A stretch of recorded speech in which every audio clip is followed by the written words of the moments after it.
Next, new songs from an American classic. Jeffrey Brown visited Judy Collins to hear a preview of her 51st album being released tomorrow, along with a tour with more than 100 dates.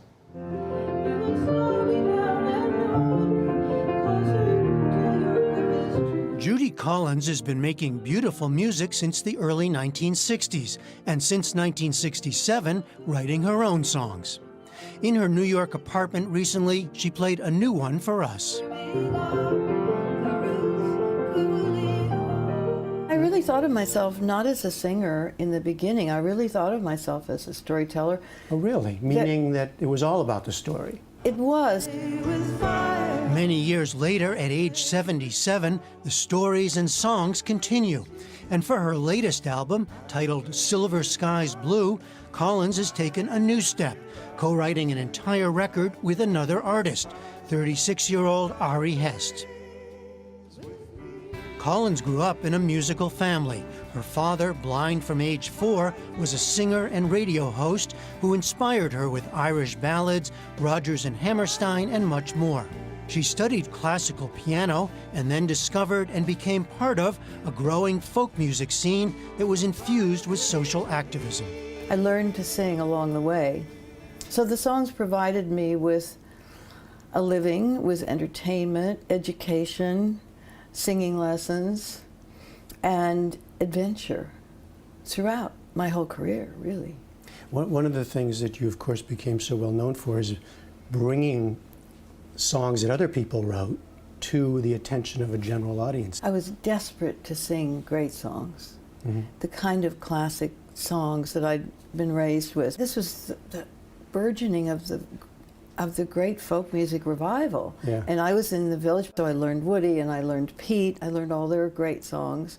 And when I came to New York, Guthrie, Pete Seeger, and on and on and on, yeah. I was sitting in the middle of this incredible burgeoning of beauty and art and fantasy and also politically and socially important songs. I just would walk around the Village and Tom Paxton would come along and say, "Oh, hi, I just wrote this song, bottle of wine, fruit on the vine, why don't you sing it?" Dylan was just starting in '61 here in New York, and I went to hear him at Town Hall and said, I have to sing Masters of War, and I have to sing The Lonesome Death of Hattie Carroll, one of the great songs to come out of that era.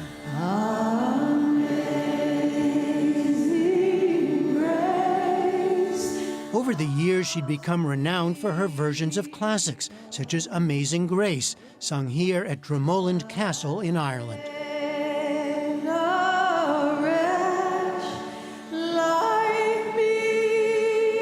Isn't it bliss? And at the Metropolitan Museum, Stephen Sondheim's Send in the Clowns. One who keeps tearing around, one who can't move. How do you think of what it is that you're doing when it's someone else's song?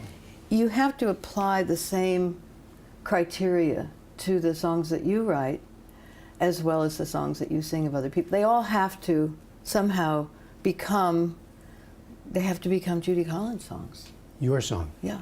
You have to make them into that somehow. And that's magical. And also which songs you choose is magical because you don't know what, it's falling in love. If you're falling in love, you don't know why. I mean, sure he has blue eyes or sure he has green eyes, but you don't know what it is that really is the chemistry. It's the same thing with the song. Can you give me an example? In the early things, well, things like Turn, Turn, Turn, of course, I heard that and immediately wanted to sing it ever since I heard it as a 15-year-old. To everything, there is a season, and a time to every purpose under heaven. There's been great success, including 4 gold and 2 platinum albums. But over the years, Collins has also faced well-documented challenges: depression, bulimia, the suicide of her son, a long fight with alcoholism. I am a recovering alcoholic. In fact, today is my anniversary. Oh. 38 years. Wow. When I have had troubles, I have been able to go into my music and my writing to be able to find my way through those things. The sweetness of those afternoons. But That too was threatened when she developed problems with her vocal cords that eventually required surgery. Terrifying. I spent a number of years just horrified with what was I going to do if I couldn't perform. I see you do a lot of speaking on the subject of healing, the healing power of art and music.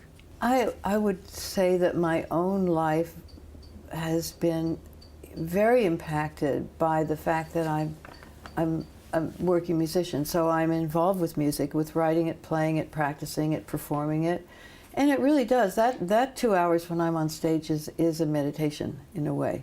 You can't do a lot when you're singing except to be present.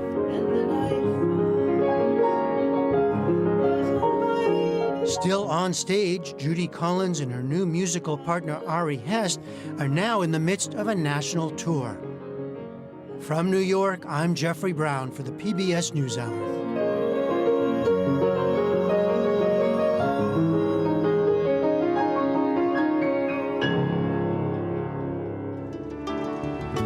Stop there.